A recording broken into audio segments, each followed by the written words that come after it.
right? Anything can happen when you're around me. I'm supposed to be this tough guy. So there we are. We're watching Lion King. Everybody's happy, and I'm enjoying the show, and I'm watching there. It's the circle of life, and everybody's singing, and I can see it. I can see it coming, brothers and sisters. I can see it coming. Everybody's singing. Everybody's happy. And there he is. Mufasa, leader of the lions, is holding up his son.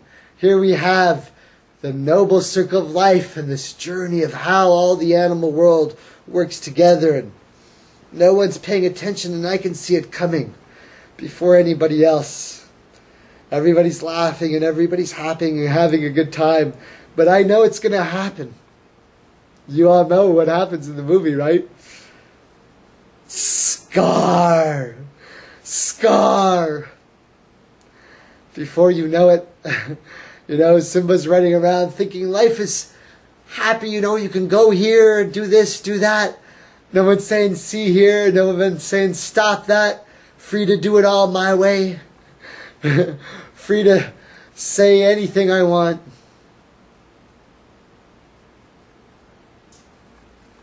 My wife's looking at me. She's wondering if I'm okay. Sitting there in the movie theater. You know what happens next? Deceit, deception, a plot thickens. And before you know it, the little cub, the little lion cub, is sitting there over his dead father. Dad? Dad? And my wife's looking at me, and she's wondering, am I okay? Because by this point, in this animated Disney movie, I am sobbing and weeping so loud that people in the movie theater are getting uncomfortable. Brothers and sisters, because you know how I am, right? I can cry if I need to, right? You all know that I don't need to cry so much right now. But my wife's a little bit concerned. I mean, she's never been with me before. She's used to this tough guy. And I am breaking down crying, right? I am crying out loud. People don't understand the deepness of moments.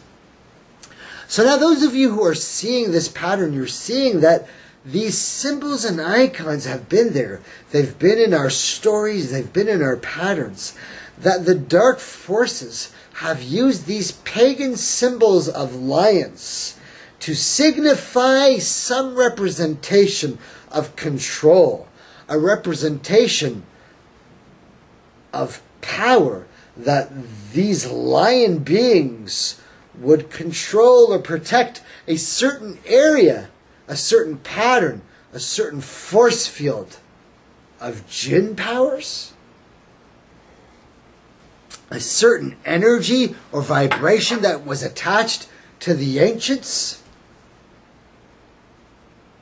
Is it possible that beings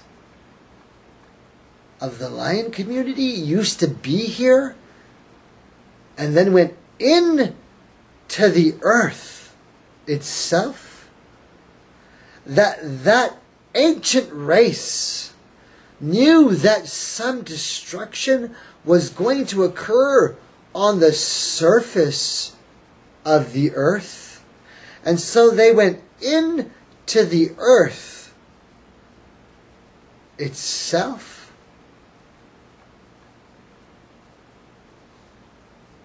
Well, we don't have anything like that now, brothers and sisters. What we have is chaos. What we have is destruction. What we have is calamity. What we have is violence. What we have is sex. What we have is lions and tigers and pussycat dolls. We have the energy of sex and cats and the cat nature. And the idea of manipulating the feminine energy. And the idea that that feminine energy is used as a sexual icon. That women are like cats and sex slaves and toys. Women are there for you to purr and play with. A very degrading energy, and just as I'm speaking about it, you can feel that darkness even in the conversation. that pattern has been established. The energy of witchcraft, the energy of falsehood with cats, the energy of ancient ritual practice with lions, and dare we say jinns? And that the ancient families have thought that part of their bloodline had part of the ancient royal beings of the feline nature? Is it possible that these crests symbolize that these beings still hold some of the blood of these ancient races that then mixed with the blood of Adam, and that these ancient pagan communities are holding this blood within them, thinking that that causes them to be in control over the rest of us, and that they are using these icons? Oh, Wake Up Project, you know what I'm talking about. Those of you who have watched the strange series on the Arrivals and talked about some of the strange pagan practices and rituals.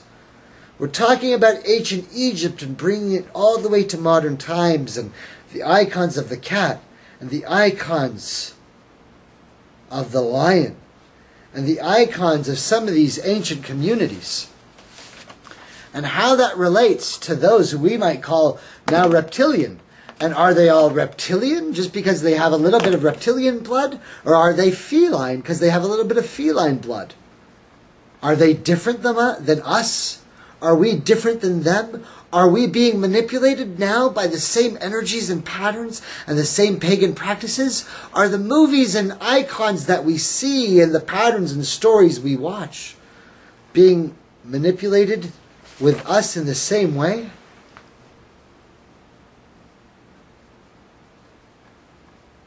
Is the sacred energy of women, even when they're not young and beautiful, but even an older woman, who is still beautiful, of course, that is in the prime of her age, right? Not in her youth, but in the divine essence of her maturity and womanhood. Do we revere that nature? Or do we call that woman a cougar? We call her a cougar and apply a very sexual, feline attribute to her. A cougar.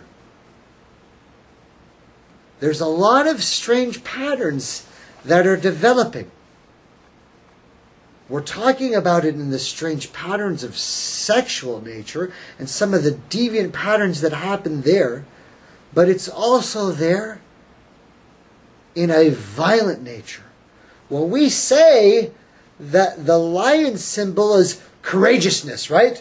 The lion, the Wizard of Oz, he needs to have courage. If he's a lion, he's a cowardly lion, he has no courage.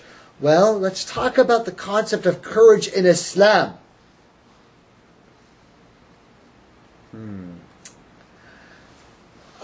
There's no easy way to have this conversation other than just to go straight into it. We're going to be talking about jihad. Jihad fi sabilillah. The actual struggle of fighting in the cause of the Lord Most High. What in English terms, in Western legal military theory, they call just cause theory or just war. When someone is actually fighting for a noble reason in the battlefield of war. And if they are courageous in that battlefield, we say they are courageous like a lion. That there is an energy of a lion that causes somebody to be courageous.